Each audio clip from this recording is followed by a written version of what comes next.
আসমান জমিন আরশ কুরসি গ্রহ নক্ষত্র লৌহ কলম সবকিছু আল্লাহর হাবিবের উসিলায় আল্লাহ তাআলা সৃষ্টি করেছে।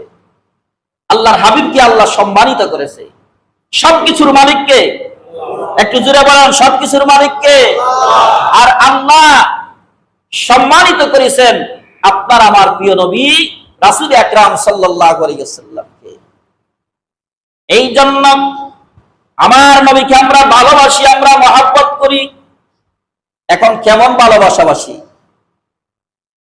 রাসূলের জীবনে কি নামাজ ত্যাগ করেছেন, নামাজ বাদ দিয়েছেন, এমন কোন প্রমাণ আছে?